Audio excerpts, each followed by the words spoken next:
Olá, seja bem-vindo ao Sala de Visitas, que hoje vai falar sobre as doenças respiratórias que são muito comuns nessa época do ano. Nosso entrevistado é o vereador Paulo Frange, do PTB. Vereador, super obrigada pela sua presença aqui no Sala de Visitas hoje. Obrigado, eu que agradeço. Oportunidade muito boa de falar um pouco de saúde do nosso querido paulistano. E a convite do vereador, eu recebo a pneumologista Yara Fix. Obrigada pela presença, doutora. Obrigado vocês pelo convite. Vereador, o senhor também é médico. Para começar, quais são as doenças respiratórias mais comuns, principalmente nessa época do ano? Pois é, essa época do ano, nós que somos cardiologistas, começamos a ficar preocupados com os nossos idosos. A vacinação da gripe, vocês se lembram, o ano passado foi uma correria para poder antecipar, porque o surto estava chegando mais cedo. Esse ano vai ser naturalmente antecipado.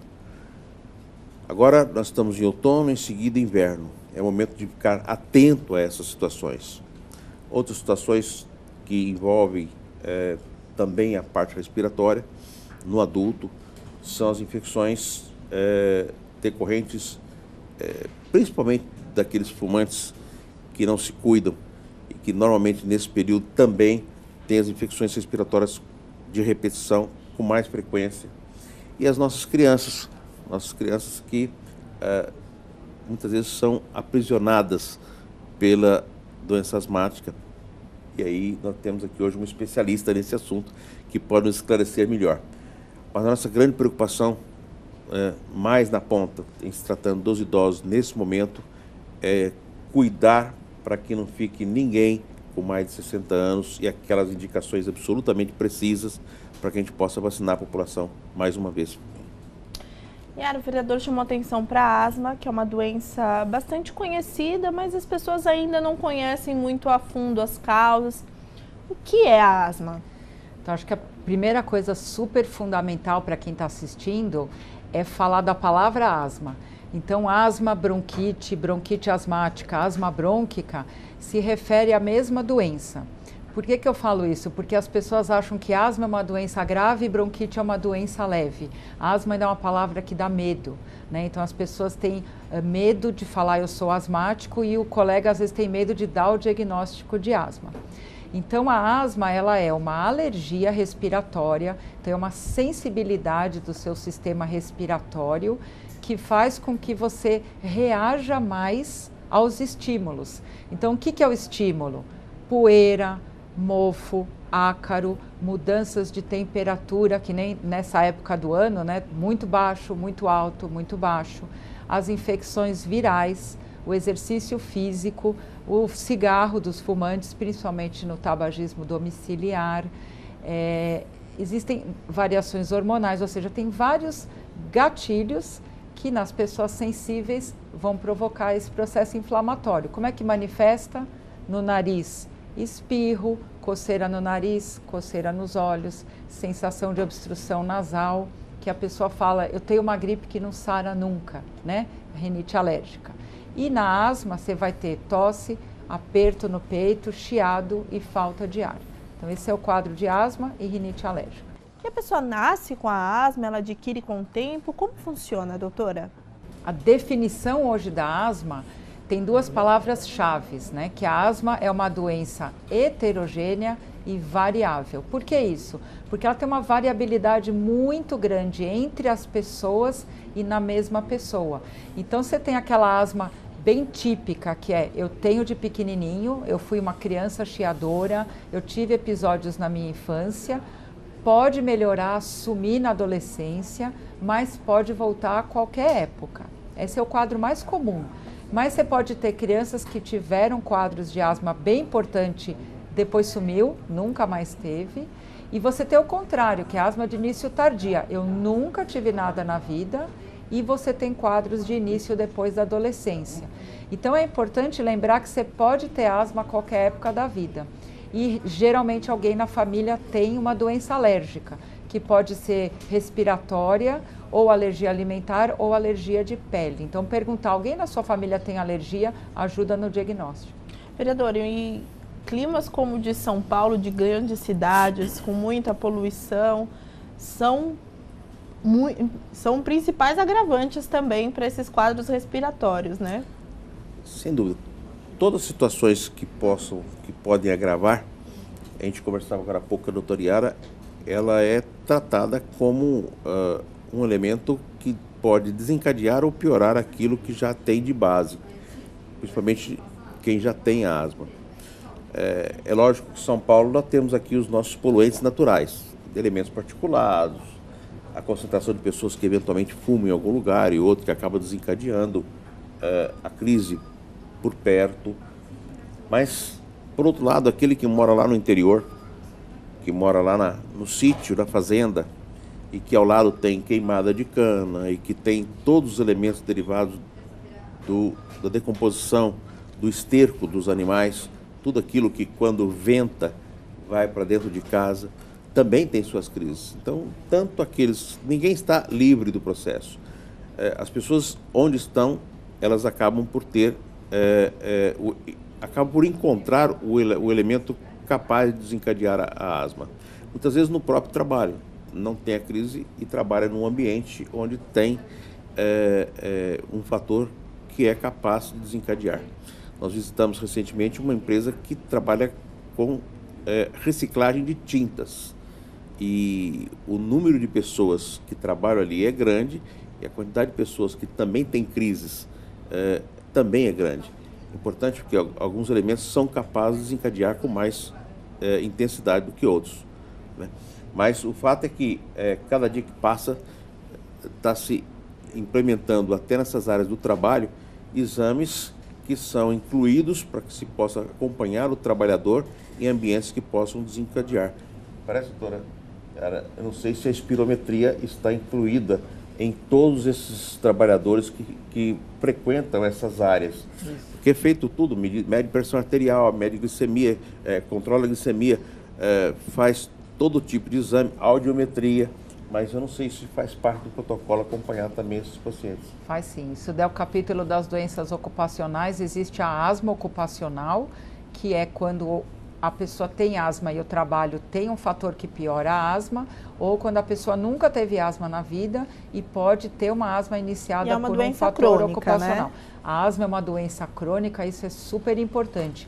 A asma é uma doença crônica que não tem cura, mas tem controle total. Então isso é super importante porque as pessoas acham que uma vez que você recebe o diagnóstico de asma, isso vai te colocar ali um carimbo de incapacidade.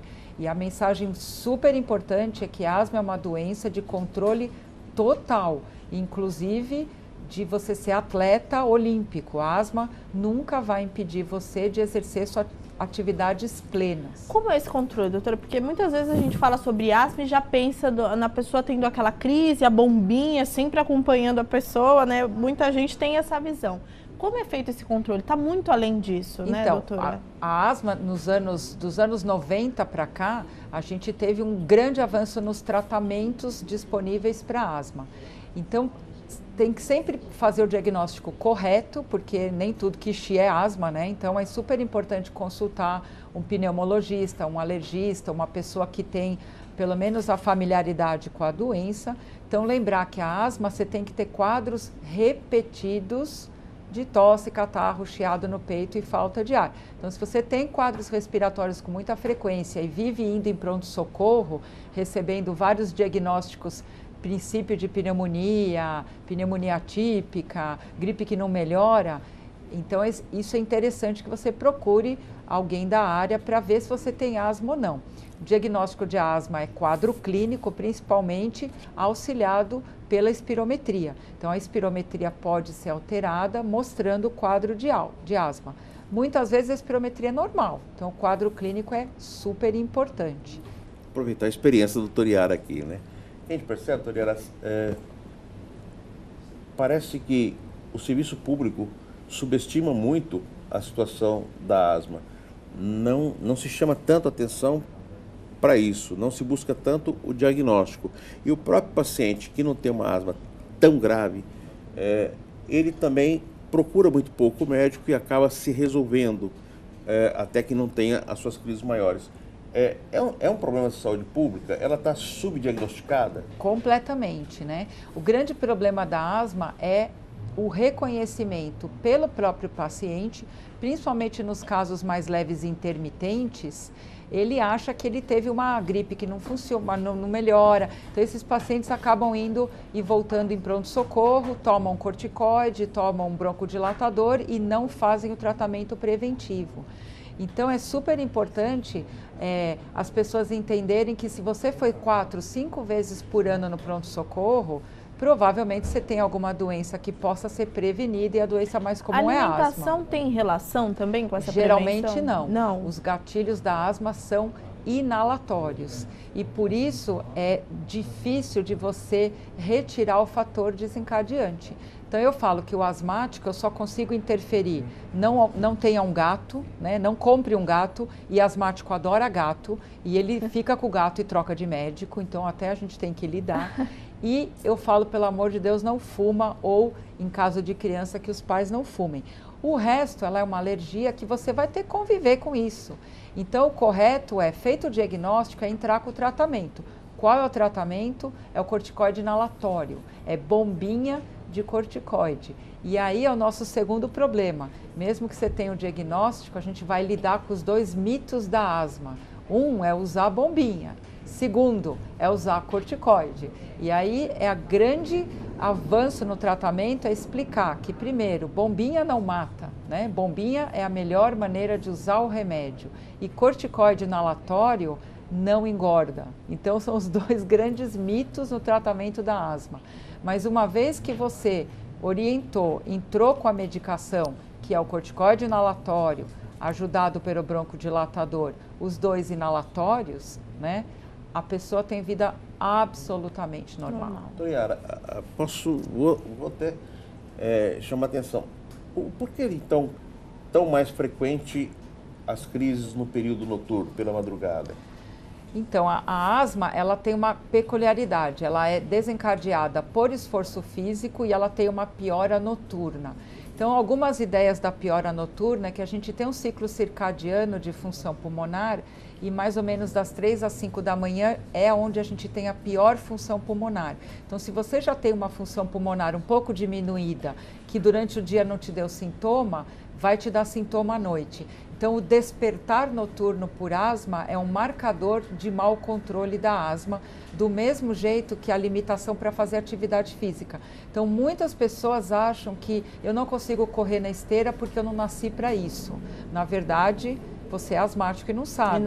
Então, muita gente vai na academia e fala, eu vou na academia, o que você faz? Eu faço pilates. Correr, não corre. Ou os meninos fazem musculação, correr não corre. Então, isso é uma limitação para atividade física. E ele acha que a vida é assim mesmo até ter uma crise de asma.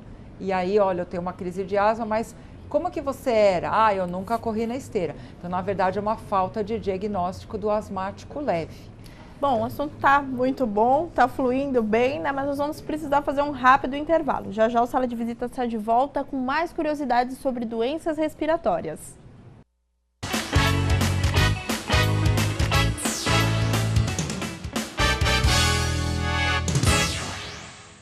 Estamos de volta com o programa Sala de Visitas, hoje falando sobre as doenças respiratórias. Continua o bate-papo com o vereador Paulo Frange, do PTB, e com a pneumologista Yara Fix.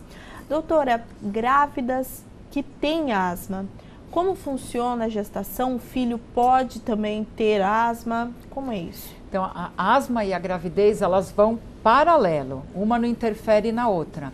Agora, como a grávida fica grávida 9 meses, ela vai ter a sazonalidade, as flutuações de clima que podem melhorar ou piorar a asma. A coisa mais importante é que a asmática gestante não tenha crise e, para isso, ela não deve suspender a medicação de asma. A medicação da asma, ela não tem nenhum problema para o bebê e a crise de asma pode ser muito mais deletéria para a mãe e para o feto. Então, se você tem asma e fica grávida, procure o médico para iniciar o tratamento. Se você já está tratando, não suspenda o tratamento. O tratamento certinho da asma durante a gestação faz parte do pré-natal. E o bebê não necessariamente vai ter asma. Não, a asma é uma doença que é encontrada na família, mas não é que mãe asmática tem filhos asmáticos. Pode ter, é uma característica, mas não é uma certeza. Aproveitando também a presença do vereador, no bloco passado, doutora, você falou bastante sobre os medicamentos, a bombinha, o corticoide. Como está o acesso a esses medicamentos no Sistema Único de Saúde? Então, graças a Deus, hoje em dia a gente tem disponível, tanto em nível municipal como no Programa Nacional de Asma, duas etapas de tratamento. A gente tem, no Programa de Saúde Não Tem Preço e Farmácia Popular, o salbutamol e a beclometasona, que é o medicamento que seria o degrau 1 para tratamento de asma leve e moderada, disponível. E o Programa Nacional de Asma, que seria para asma grave, ele dispõe budesonida e formoterol. Então, hoje, a gente pode dizer que consegue tratar 95% dos casos das pessoas com asma perfeitamente. Então, ainda a gente esbarra no diagnóstico, mas uma vez feito o diagnóstico, a gente tem acesso gratuitamente ao tratamento adequado da asma. E tem uma lei de autoria do vereador, né, vereador, que disponibiliza um site para toda a população que tem acesso à internet, saber onde pode encontrar esses medicamentos na UBS mais perto da sua casa. Como funciona essa página, vereador? Pois é, no tratamento específico do caso da asma, as medicações ficaram mais modernas. Quando a gente já tem 40 anos de formado, a gente já começa a dizer que o tempo passou, as medicações mudaram bastante, ficaram com melhor qualidade. E aí, um dos limitadores é você entregar na mão da pessoa uma receita e mandá-la comprar. Desde que a rede pública passou a distribuir, foi um grande avanço, mas falta muito informação para aquele que lá na cidade de Tiradentes, lá em Guaianazes, lá em Perus, vai buscar o seu remédio. Na época, discutimos aqui na Câmara um projeto que eu participo como autor, que era a inclusão num site onde as pessoas pudessem encontrar a unidade de saúde e a medicação, se ela está ou não disponível, para que ela não tenha que ir, entrar numa fila, guardar e etc. E o site hoje está indo muito bem.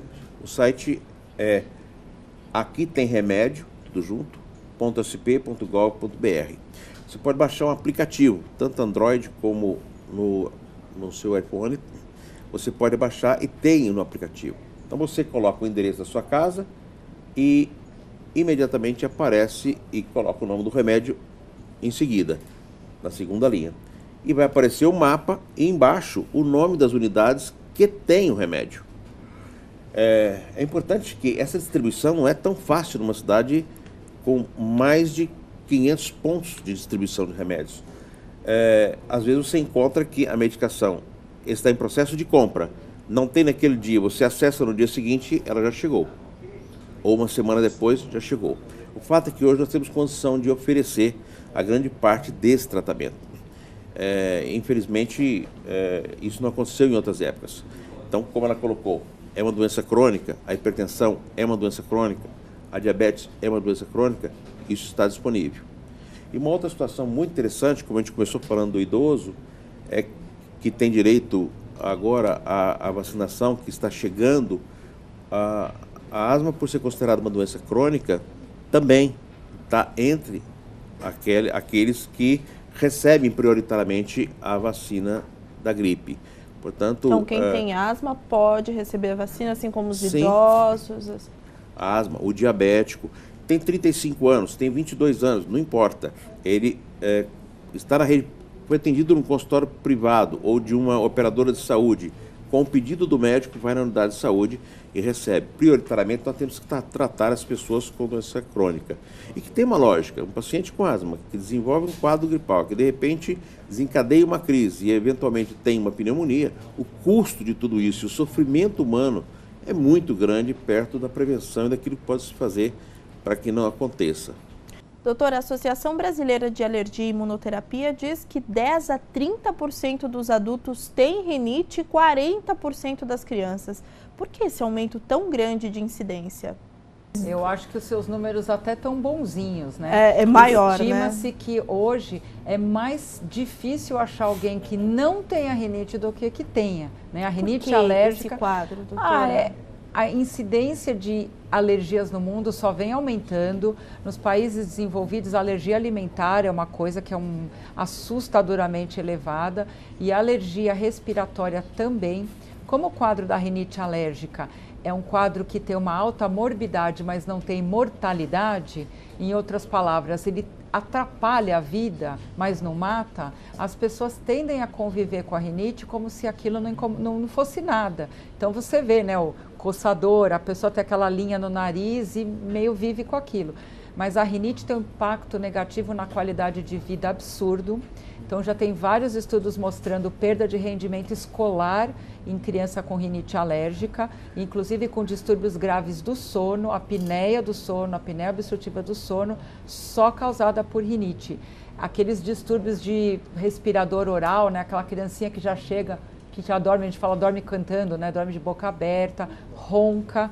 Essa criança não acorda de manhã, não consegue estudar de manhã e ninguém consegue relacionar que é... As pessoas procuram tratamento para rinite? Muito menor do que deveria, né? No adulto, a gente hoje tem... Ninguém mais vive sem ar-condicionado, né? Ninguém mais vive... Ninguém abre janela mais, num país quente como o nosso, as janelas são blindadas, tem todas as coisas de limpeza e de manutenção dos ares condicionados.